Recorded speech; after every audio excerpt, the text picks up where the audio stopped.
Hey peeps, it's Tripl-L and welcome back to the third video in a 3-video series or a discussion series on the Alola forms in Pokemon Sun and Moon.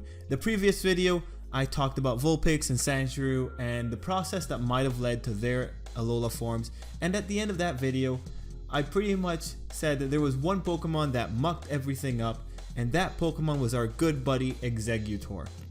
So if you haven't seen that video, I highly recommend it, because what's ultimately happening here, and now we're getting into the video, see, I think there's two possible mechanics behind how a Pokemon gets an Alola form. Reasons for this, well, it's Exeggutor's bio, the one that we were given, the one that's on the Pokemon website, and also its strange typing, because you cannot very easily explain how a Pokemon can grow into a dragon typing using the Vulpix and the Sandshrew explanation. No, with Exeggutor it suggests that there's something else going on, and also potentially something else going on with another Pokemon. As a subscriber pointed out to me in the previous video, the recently leaked Marowak might be a Pokemon that should be under consideration, because you cannot really explain a ghost typing using the explanation I gave for Sandshrew and Vulpix. And that's a very fair observation. The problem presented by the typings, ultimately for me, comes down to one crucial detail and the implications of said details. So in this video, I'm pretty much just going to talk about that. I'm going to make a case for this possible difference in the Alola forms. And at the end of the video, I'll pretty much just sum up everything, really talk about whether or not this is possible, whether this idea, this theory, this speculation might be valid.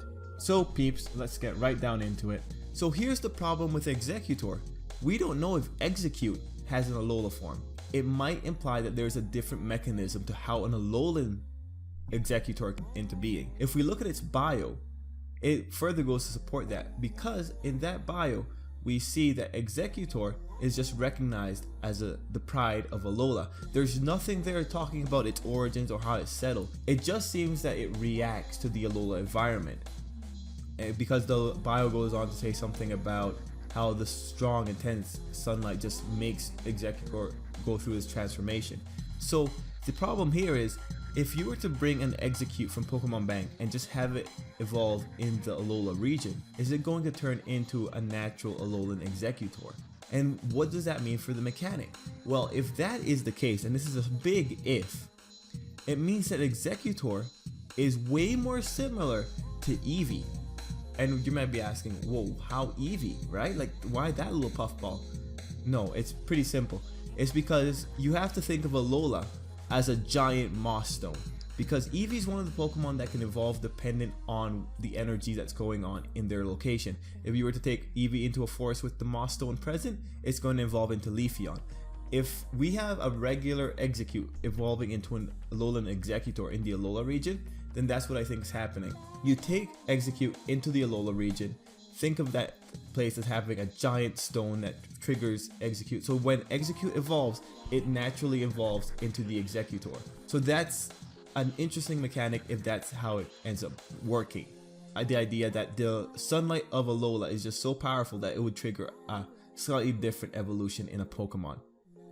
But what's actually interesting about Exeggutor is that Exeggutor was set up with this little ability from the very beginning. If you looked at Exeggutor's Pokedex entries, Exeggutor's Pokedex entries already made it liable to environment influence changes. In his Pokedex entries for Crystal, we found out that living in a good environment makes it grows a lot of heads. And also in Ruby, we found out that Exeggutor originally came from the tropics. Its head steadily grows larger from exposure to strong sunlight. So Exeggutor already had a precedence to be affected by strong sunlight. So what am I trying to say with all of this? Well, what I'm trying to get at is that there might be a more immediate mechanic to some of the Alola versions. Maybe something like sunlight.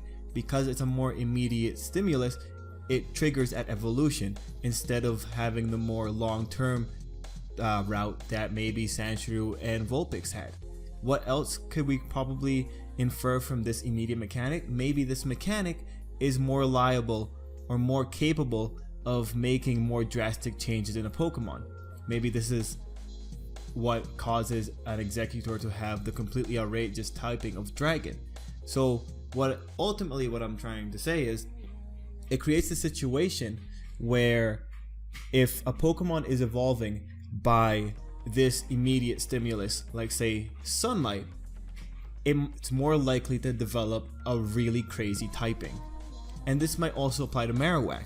But what it ultimately all rests upon is whether or not these Pokemon, their pre-evolutions, have an Alola form. Because if it comes out that Exeggcute comes in its regular form and then when it's in Alola it evolves into the Alola Exeggutor, then this speculation is pretty much as good as true. And for Marowak, well, who knows? Marowak might have a completely different mechanic going on in it. There might be maybe a mixture of both approaches. So anyway, what does this mean for every other Pokemon? Well, for me, I really think that when it comes down to it, if we take sunlight as being the stimulus for triggering a different evolution, I would assume that grass type Pokemon in particular are very susceptible to the sunlight of Alola. But again guys, I want you to all remember, this is all hinging on the fact that we have not seen Exeggcute yet. If Exeggcute comes out and it has an Alola version, well, then we can kind of argue maybe a combination of an immediate stimulus plus a long time stimulus. Who knows? Anyway peeps, I think that's where I'm going to end the video. I hope you enjoyed it.